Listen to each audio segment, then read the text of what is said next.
Well, hello, listeners to CHP Talks.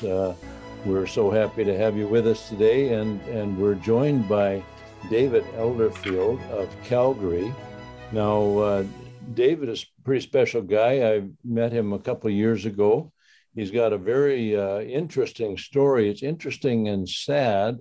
And I think any Canadian should be upset once they know the details, should be upset, and hopefully enough people get upset, something can be done about the situation. David Elderfield ran Wavefront Industries, which was an engineering consultancy for some years. Some of his development work has resulted in the Wayfair Identifier's cargo security system. Elderfield, David, I should say, has 22 years of experience in developing cellular, GPS, and logistics solutions.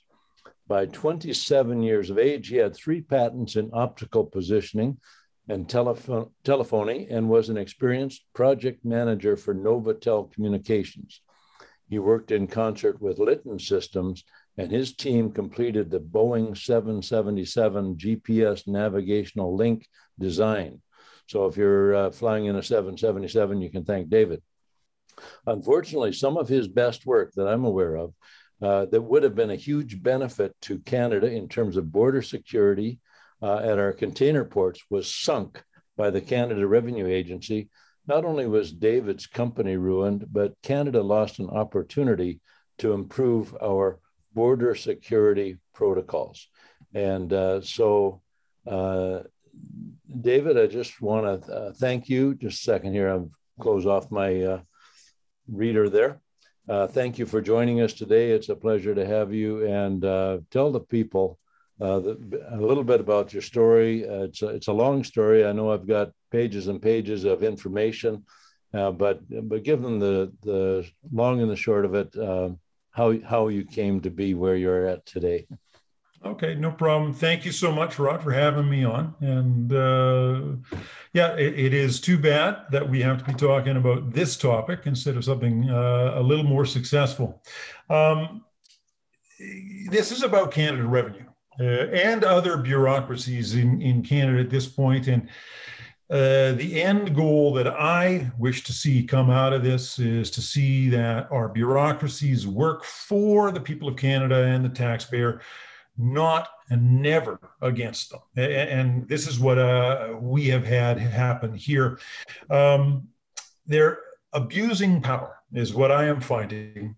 They're increasingly not listening to the taxpayer, to the reasons or the events that have accrued to the situation where the taxpayer is interfacing with the CRA. And I'm an extreme case. But we are now all potential victims if we don't stand up and say something. If we stay quiet, we're not going to be able to gain control and have public servants serve the people instead of the other way around, which seems to be the new thinking of bureaucracies. So let's just move forward to the next area. How about I describe what we were doing? My background, I've been in high-tech development for 36 years. And prior to having our federal government ask me, I mean, they literally asked me for a proposal on border security because of my background. I had 2 decades of experience with some of the biggest names in data communications and GPS. And all of it was in engineering and in management. That experience gave me these tools that they wanted to be applied to border security and associated money laundering issues. And the government recognized they had holes in all of these arenas. As soon as 9/11 happened, it just became very, very apparent. Canada was a leaky sieve into the United States and to other allies. And of course, we have responsibilities, global responsibilities, and the government came and asked that we put together a proposal for them, which we did. The government asked for a proposal. Doug Martin and I, my partner at that point, put together this. So drag it up, 400-page proposal. We did this on our own time, at our own cost, and never asked for a dime from the government. So, they got a great value from us. And it went to the top 4 ministers in the government, and they spread it around to CBSA, that's the border security people in Canada. They put it through the police sciences lab, which Mr. Arnold was the head of at that time and was a deep contact of ours. And it went through CSIS. CSIS even had a report written on our software and hardware, and we did very well. Kudos all abounded for what we had developed from a technical perspective from those in the field. And we did so well that they then passed it across the border to US Homeland Security, who ranked it as a top 3 architecture with 2 other names that everyone knows, and that's SAIC and General Electric. So we had done something that hadn't developed anything, hadn't spent money. We had developed an architecture that immediately got global attention.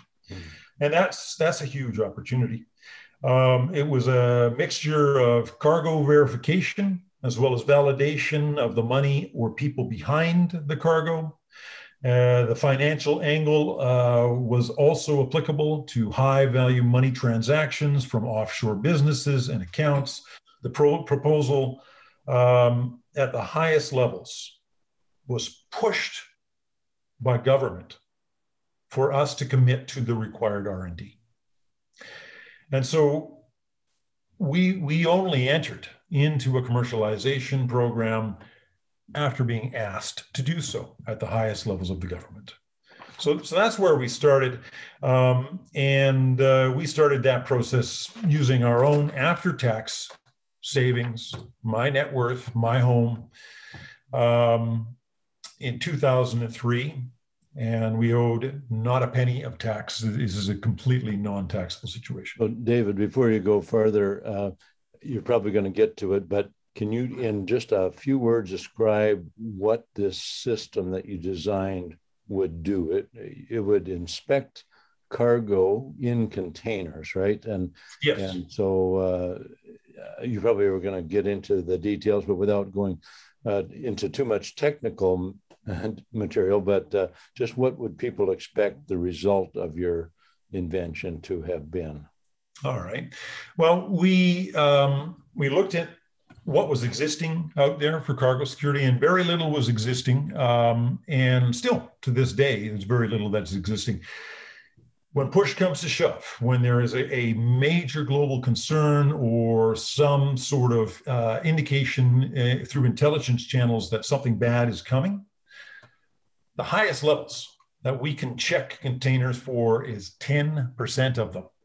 Now that slows our economy down because it slows down the passage of goods. So we said you cannot have any requirement, you can't have a specialty process. You need to do the process of examining the containers during the traditional handling processes of those containers. And this is what we developed. We developed a system that had what we call the smart security vent, which had to be built into the container. And when it was picked up by spreaders, which gantries used to lock onto containers, or forklifts used to lock onto containers, it is the mechanism for connecting to the container. When that happened, which has to happen anyway, we took the first 35 seconds of that transport from either ship to dock or train to truck, that transfer, we took the first 35 seconds to examine the container for volatiles, which represent explosives, could represent even humans. We examined the geometry within the container and got within plus or minus 3/4 of an inch, about 18 millimeters, a picture of the cargo and how it was loaded inside the container. And we were able to check for radiation levels, and we're able to look for, and this was very unique because we were working with General Dynamics at the time. They had a spectroscopic approach that we were allowed to utilize looking for biologicals. Nobody, even today, can look for biologicals in containers. That was our system. We also had the secondary, as I said, the financial and verification of the ownership of the goods. And that was done through a biometric system, which was utterly Canadian. The one thing we don't like to lose is any privacy in this nation. And the problems with biometrics is that it's going to be collected, it's going to be utilized as some sort of identity theft in the future. So our whole function utilized an ability to turn your biometric, whether it was a fingerprint, whether it was an eye scan, to turn that into a key that was never stored anywhere. It allowed the function that we had created to say yes or no, you are the person who you say you are, but it was never collected as data. And that, again, is still a unique capability and would be dearly, dearly loved in much of the financial industry right now because of so much of the money laundering that is going on, to the point that Canada is now referred to as the snow washing, nation of the globe. Yeah. So you developed this great technology, and I know I interrupted you there, but you were going full steam. You were getting buy-in from a number of partners, and maybe you want to mention some of those names. I've heard the story, I've read the stuff, and I just can't believe you had such great momentum, and then the CRA got in your way and never allowed you to recover your forward progress. So what happened there? Well, to name off the companies that had started or were in full strategic partnership with us, I've already mentioned General Dynamics was already in our supply chain. They had a supply chain agreement for their spectroscopy capability. And we had signed, just up in your neighborhood, Alcan had signed up with us as a full strategic partner up there. Yeah. Yes. And Alcan's a multinational company. And the reasons they signed up with us is because we wanted to be part and parcel with the Prince Rupert port and had a relationship with the Maher Terminals people who were operating that port at that time. And Alcan wanted to create jobs in the area, but also we use a lot of aluminum in our vents, in our structure. And the third thing, and many people don't know this, Alcan builds a container that is for the underbelly cargo in aircraft. It's called a ULD, a unit loading device. They're the #1 builder and manufacturer of those ULDs in the world. And so we scaled down our smart security vent to be able to analyze in 10 seconds the full contents of a ULD. Wow. And that's while transporting it from the hangar to the aircraft where it's going to be loaded on. And again, we were just adding very sweet, little touches to our system that benefited the entire transport industry. So that's who we were dealing with. We also had Reimers Van Lines out of Manitoba. Their head of logistics was on our board. We had, let me see here, CP Ships they're headquartered out of Florida. They were partnered with us on strategic and security. And we had CSave, largest container transport company in South America, was on board with us. And anyway, we had many different large corporations, Alcan being the one who was going to financially benefit us because they were putting up enough aluminum for no price, for no cost to us whatsoever, to do a 20,000 unit pilot test. So we were flying forward. The governments, both provincial levels and federal levels, were on board with us. They were promoting what we were doing, and we believed were 100% behind us. Mm-hmm. Gordon Campbell, ex-premier of BC, personally aligned us with a company out of California called the Montecito Group. And the Montecito Group is ex-military officers for the US who sit on boards and advise. So we got two of those gentlemen on our board as advisors. One of them, Admiral Al Pachaco, who has now passed away, was the head of all naval R&D in the US. Wow. A major, major name. And so we were flying in the sense that we were moving forward with solutions that were being stated as necessary technologies. And we did not expect anybody in government, in any bureaucracy, to have a problem with us. So we were shocked when the CRA, what they did was come in, didn't talk to us whatsoever. They just froze our accounts. Canada Revenue Agency came in, did not talk to you, and froze your accounts, just as you're going full steam ahead with this important project, and you had no idea why they came in. No, we did not, because we had been through their scientific research arm. We had been in weekly communication with CRA personnel. SR&ED, the scientific research grants arm of the CRA, had done 2 technical audits of our company and given us an A+ level of response on their support for what we were doing.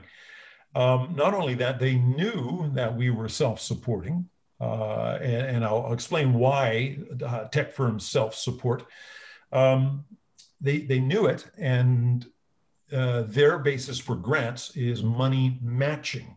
They don't just give you money willy-nilly. You actually have to spend money from either other commercial sources or out of your own pocket in order to be even eligible to get SR&ED grants. They actually give us we got paperwork saying $1.7 million of losses we had financed. And they are losses because R&D consumes cash, and we had no revenues. Again, this is a completely zero tax liability situation. So we didn't understand it. The CRA themselves, when they came in and froze, we said, look to your own people, your own peers at SR&ED arm and go over our numbers, because we don't owe anything. And the interesting thing about what happened was they did have this meeting with us. They did go and have a discussion with other people, and then they did release our accounts. But then they showed up again 6 weeks later, well, 5 weeks later, and they froze them again. Wow. And this is almost worse. Messing with a company in a forward and backward manner messes up your relationships with your vendors, with your landlords, with your machinists. You know, we didn't have a landlord. I had personally purchased the office building that we were operating in cash. And so right there, you have a huge loss as the opening kickoff. That without any revenues, you're never going to turn that loss into a taxable gain. So we are confused to this day as to why this happened, and so it's fascinating. If I was somebody else standing on the outside, I would look at this and say, this is a conundrum. Why is this happening? Where is this coming from? So we are now frozen. I have a home that is worth quite a bit of money. I had saved up for decades, not only in materials, but design work. I had subdivided on acreage of mine and gotten it down to 16 acres. I had this beautiful rocky mountain view. And what did I do when they froze the accounts a second time? I went to my home. I took the value of it. I went to CIBC and I opened a line of credit to save my company because I knew we had done nothing wrong and that we could clean this up because this is Canada. What year was this, David? This is 2005. 2005. Okay, we've been in business for about 18 months when this happens. I thought, oh, okay, CIBC, they know I'm a AA credit, I'm low risk, and even with all the bills that were accumulating for the business, the total value of my house was only being tapped at 16% of its total. So no banker does any foreclosure type thing on somebody when they have a high value asset like that and it's very low amount of mortgage. And yet CRA immediately calls the CIBC and has them withdraw the line of credit. Really? Yes. So dirty pool all around, and 6 months later, I'm in foreclosure court because I have no revenues and we are still expending funds that we have available to address a very important concern that is a Canadian and national concern. So that's where I was. And they successfully forced my home into foreclosure. Mm. Well, David, you had no income during this time. And Canada Revenue Agency is, you had no income from your business, at least. I don't know if you had other income. But Canada Revenue Agency, generally, they go and tax people and businesses on income earned. So why did they think that you had income that you should be reporting to them? Well, Rod, this is the question. We have asked this question through lawyers. We have asked this question through accountants. We have asked this question directly. We've had 5 MPs call on them demanding that they do a full review and explain their actions. 2 senators. And they have the ability. And now this is what your viewer has to understand. This is the problem. The CRA is not accountable to anybody in government. That makes them an autonomous body inside our democracy. And that is just wrong. They've been asked over and over and over, professionally asked to review and explain their thinking. I lost my home, and they stood up in that foreclosure court, and their representative said to the judge, and when the judge says, "Is there any final business?" They stood up and bald-faced lied to the judge. They said, "Yes, Your Honor, the CRA has a payment that we have due, or have shown as due, and we would like Mr. Elderfield to pay it out of the value of his home." And like I said, it was only 16% of my home's value had been chewed up in this process. And I lost a very nice asset over something that was just insane. So this man stood up at the back of the courtroom, said $35,000 is what we believe is due. I replied and I say, "We do not owe anything. But if $35,000 is the full amount that ends this whole conundrum, I will pay it." Just to get them off your back. You didn't owe the money. There was nothing that was, they had nothing on you except innuendo and accusation. But you were willing to pay $35,000 just to end the fiasco. Absolutely. Yeah.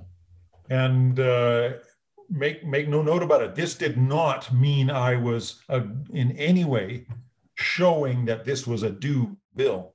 I made sure in front of the judge, I said, we pay this under duress, but to end this interference in our business, I will pay the money. And that was paid. $35,000 was paid through Bennett Jones, the major law firm here in Calgary, who was representing CIBC. They weren't representing me, but because they were there, because they witnessed it, I asked them to make the payment out of the funds that I was getting out of the sale of the house. So we did this, and voila, I believe I can walk on clouds because it's now over. And 6 weeks later, I get a bill from them for $211,000. And now, I had already been asking for an audit. I had been demanding an audit for 6 months by the time this $211,000 bill showed up. And along with the bill, another phone call came saying from the CRA, from the authorities within the CRA, that they agreed to run a full audit on my company, Wayfair Identifiers, and my entwined finances. Because, of course, my house has now been lost to the company. And they agreed. And they put an auditor on this. And we thought, again, now it's all over with. So what year was that? Once we all look at the books, what year was that they agreed to that? 2006. We're now in 2006. Okay. All right. Well, Nadine Fortier has been my office manager for about 6 years at this point. And she knows when something's a high priority, she takes care of it. So what was our highest priority? When we get agreement from CRA that they're going to run an audit and they give us an auditor's name who is assigned to do that audit, she immediately puts them on her to-do list and calls weekly, every Tuesday, to set the schedule for that audit. She called for 2 full years. She was lied to. He came up with every kind of excuse for delays. He finally was approached by his peers. He told his peers 9 times in 11 months, I will take care of it today. Now, when someone says to you, when my kids said to me, I'll take care of it today 3 times and it wasn't done, that was punishment time. Yeah. So 9 times over 11 months, his peers just swallowed his statement that he was going to take care of it today. Never took care of it, never addressed it. But they finally came back and put pressure on him. So he scheduled audit time. Okay, so the first time he schedules an audit, I have my lawyer, Wayne Tinker, sitting in the boardroom waiting for him to show up. 30 minutes, my lawyer's sitting there for over 30 minutes after the kickoff time, before we get a call from this man's office saying we're canceling it. So not only did he cancel it, he canceled it with 30 minutes after we were supposed to start, which in my books is the most unprofessional behavior I have ever seen. Yeah.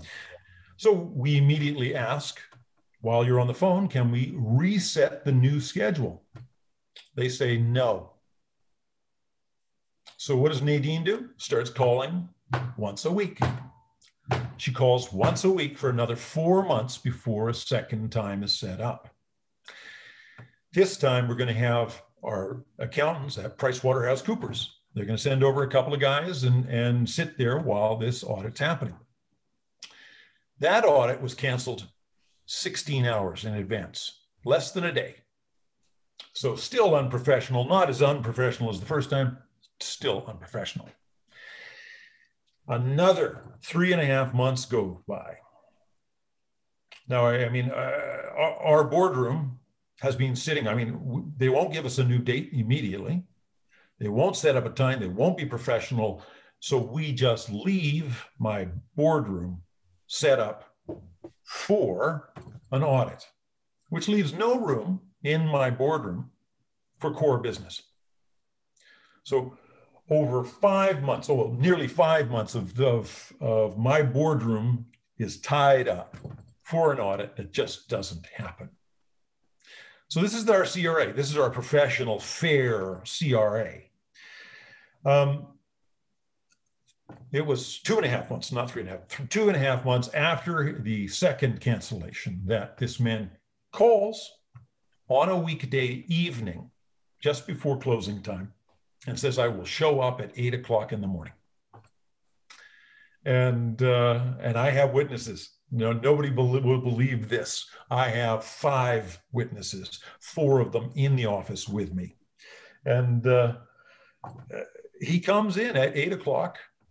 I offer him a coffee.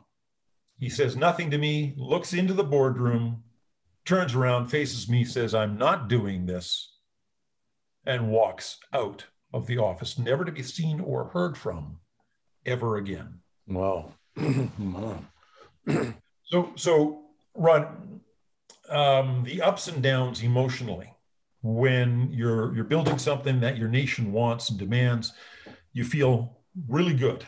You're starting getting kudos that your solution is globally considered a very, very righteous solution. And then you get some interference, and you address the interference by having open meetings. And then you have your accounts frozen, and then you have them unfrozen. And then you have foreclosure forced down your throat. And then you make payment. And you make full restitution of a bill that was not even due. And then you demand to have audits, and they agree to run audits. And then you can't schedule the audits with the person who is assigned to run the audit. This is years now. We're talking about over 2 years has gone into this debacle. In the meantime, I'm sure your suppliers and partners are getting nervous about being involved in the project. Is that genetic? Yes. Those in the know, we kept it as quiet as we could because, of course, any indication of tax problems are going to drive your venture capital partners away from doing their investment. And that's where we were. We continued quietly doing our work, because we knew it wasn't our fault the audit wasn't happening. And as we accumulated more and more technology, our value of our company goes up. I'll go back to something I referred to earlier. High-tech firms do not take investment in venture capital early, because if you do, you give up 90% of the company and you lose complete control. You want to wait until your technology is of high value before you take outside investment. That way you have a negotiating platform to work from so that they don't take away complete control and majority ownership of your corporation. And we went through 3 venture capital firms. 2 of them, one of them we walked away from because it just wasn't a right fit. The second one, we had Crown Capital, was a great company, and Rhonda Corporation out of Toronto was a technical partner. They were embedded with each other, and this was going to work. But we had issues. The real estate market collapsed, and the Crown Capital people had money there. So what did they do? They knew they were in kind of a legal bind because they had signed a binding contract with us. They went out and they promoted for us, and they brought us Gordon Rattar and his corporation, a real estate fund, out of Toronto. So we thought, this is great. This is not American, which Crown is. This is a full Canadian solution. And we liked that. We just thought, everything Canadian, that's wonderful. And so we had this contract. It was signed. It was binding. Tingle Merritt, our lawyers here in Calgary, ensured that all the T's were crossed, all the I's were dotted, and it valued us at $12 million US just for the technology. I mean, I owned, the building was owned on the side, the computer networks was owned on the side. What it did was make what we had accumulated, including all of those other assets, worth 14 million US dollars with a $6 million US injection from GRI, the company that was investing. And here we are. We've been working away while this stupid audit has been just left on the sidelines and not taken care of. And I don't know how much more Canadian you can be than to address it face on with meetings in your own room, show them the documentation, show them the books, go to have them to take you to court, not swear at them in court, but pay their $35,000 demand. And then have them still stab you in the back with another bill and not do anything but demand a full audit.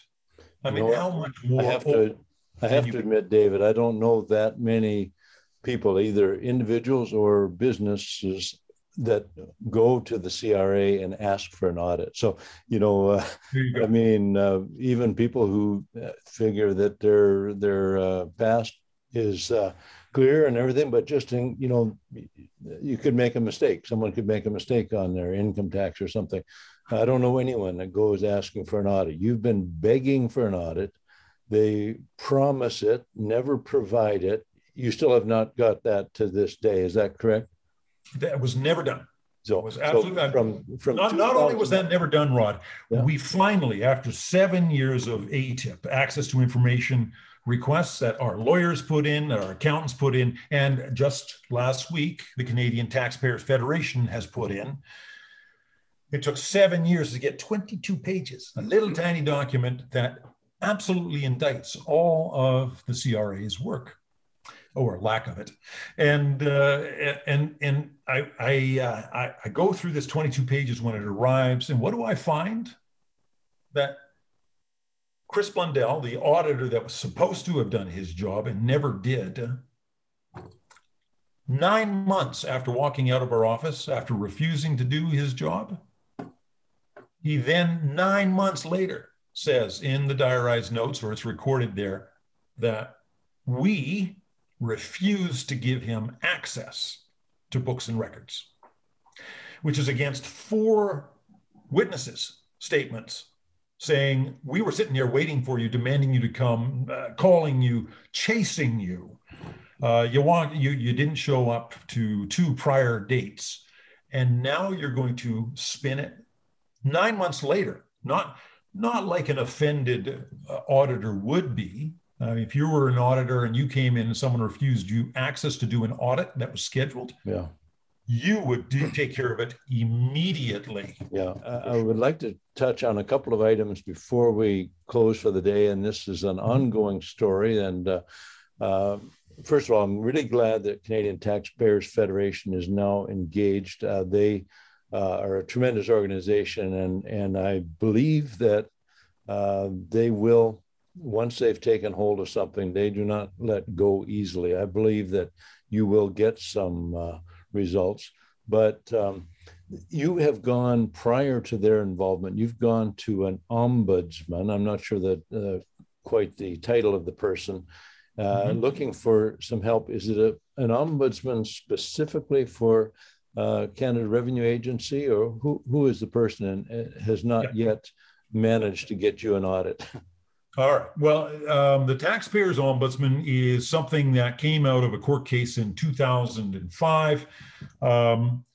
It was a disaster where a man's rights were just totally stripped from him. And the CRA had no choice but to admit they had done this. And so what they did was said, we need to have an accountability body. We need to have a watchdog. And they created a body, Taxpayers Ombudsman's, and at the same time, they created the Taxpayers Bill of Rights. Now, in my case, there's 16 Taxpayers Bill of Rights. They only crushed 13. They might have offered me French, which is one of them.